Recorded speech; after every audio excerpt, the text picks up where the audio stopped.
Shtartë Kosovës që e dini që Aleanca për Armërinë e Kosovës garon në 5 komuna në balotazh, në Gjakov me kryetarin Ardian Xhini, në Ravec me kryetarin Smaj Latifi, në Suarek me kryetarin Balim Muharremaj, në Klin me kryetarin profesor Zenon Elezaj dhe po ashtu në Junik me kolegun ton Agron Kuqi.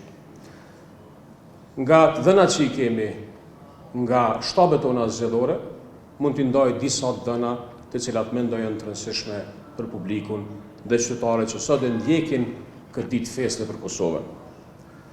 Informatat tona tregojnë se mbarvajtja e procesit zgjedhor deri më tani ka kaluar mirë, pa ndonjë ekses theksuar dhe po ashtu ajo që kemi parë deri në këto orë që po flasim, kemi parë një dalje të vogël në krahasim me raundin e parë të zgjedhjeve, dikun rreth 21%.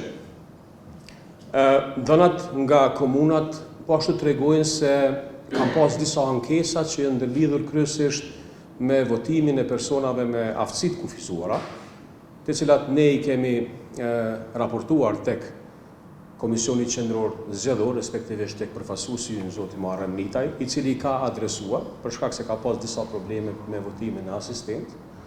Ndërsa në orët e fundit, po ashtu kemi vërejtur një defilim të zyrtarëve që kanë funksione shtetërore, e cilët kanë kaluar në qytete të ndryshme dhe të cilat me një formë apo tjetër kanë ndikim. Kërkesa jonë si subjekt politik është shumë e thjeshtë. Kjo është një ditë feste. Kjo për Aleancën do të jetë me të vërtetë një feste e madhe, për shkak se do të jetë një ndër fitoret më të mëdha politike dhe një fuqizim dhe rikthim i fuqishëm i Aleancës në skenën politike.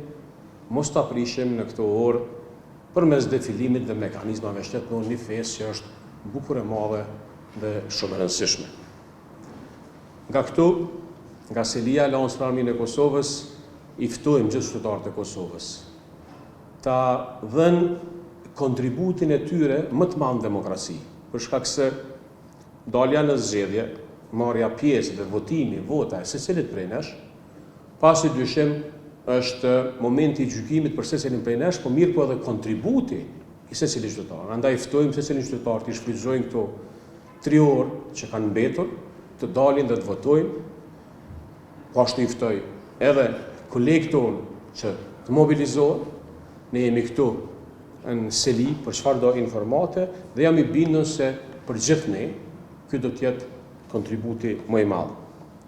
Sot Kosova do të ketë një ftesë, do të ketë një verdikt demokratik, le të jetë ai me të vërtetë i lirë dhe demokratik. Na prift e mbara dhe ju prift e mbara edhe juve.